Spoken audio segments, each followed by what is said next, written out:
Salah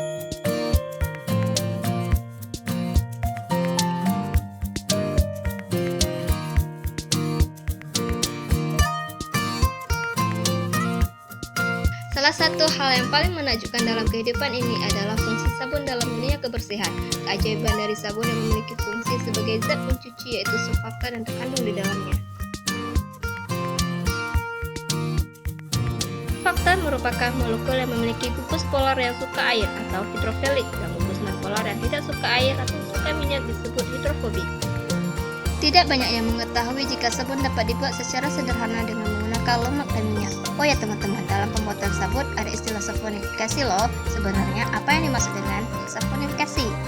Saponifikasi adalah proses pengubahan lemak atau minyak melalui zat alkali. Untuk lebih jelasnya, yuk kita pelajari proses pembuatan sabun berikut.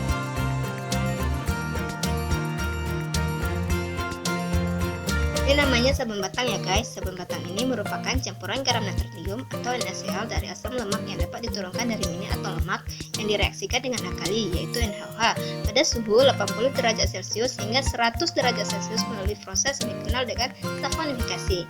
Lemak akan terhidrolisis oleh basa menghasilkan gliserol dan zat pemanfaat. Untuk membuatnya diperlukan bahan berikut: minyak zaitun, minyak kelapa, minyak sawit, soda kaustik, air 120 ml, parfum, dan pewarna. Alat-alat yang diperlukan: timbangan kue, gelas ukur plastik, sendok, mixer elektrik, mangkok atau wadah plastik, panci, dan cetakan untuk membuat sabun.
Ini namanya sabun cair atau deterjen cair ya guys. Sabun cair terbuat dari Texafon, berbeda dengan sabun batang.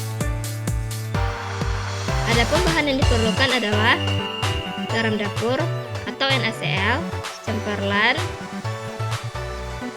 Texafon, softener, parfum, pewarna, dan air.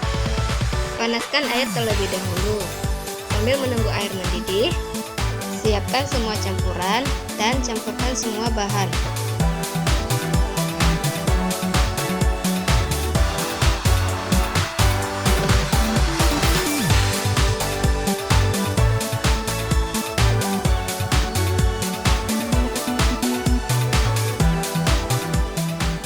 Air yang sudah mendidih.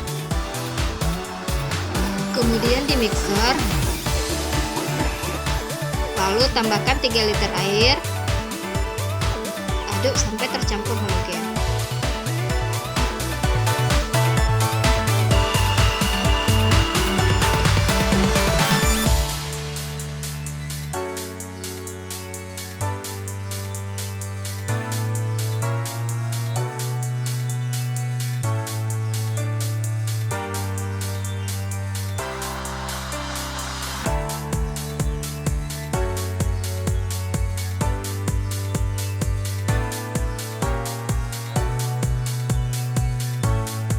Reaksi penyabunan adalah reaksi lemak dan minyak dengan suatu basa kuat seperti NaOH.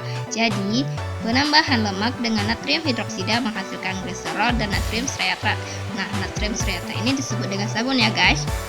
Struktur sabun memiliki 2 rantai molekul, yaitu hidrofobik yang tidak suka air ataupun suka minyak, dan hidrofilik yang suka air dan tidak suka minyak. Sabun memiliki rantai molekul hidrofobik atau rantai molekul yang tidak suka air dan komponen hidrofilik yaitu rantai yang suka air. Bagian yang panjang dan mengarah ke dalam merupakan bagian ekor yang berinteraksi dengan lemak disebut hidrofobik. Hidrokarbon hidrofobik ditolak oleh air tapi diterima oleh minyak, sehingga mudah membentuk emulsi dengan kotoran yang mudah dipisahkan. Sedangkan bagian yang berbentuk bulat dan lonjong merupakan kepala yang disebut dengan hidrofilik yang mengarah keluar dan berinteraksi dengan air. Nah, hidrofilik ini akan mudah larut dalam air sehingga membentuk buih dan mengikat partikel-partikel kotoran yang ada pada baju sehingga kotoran tersebut mudah dibersihkan. Nah, baju akan menjadi bersih dan wangi.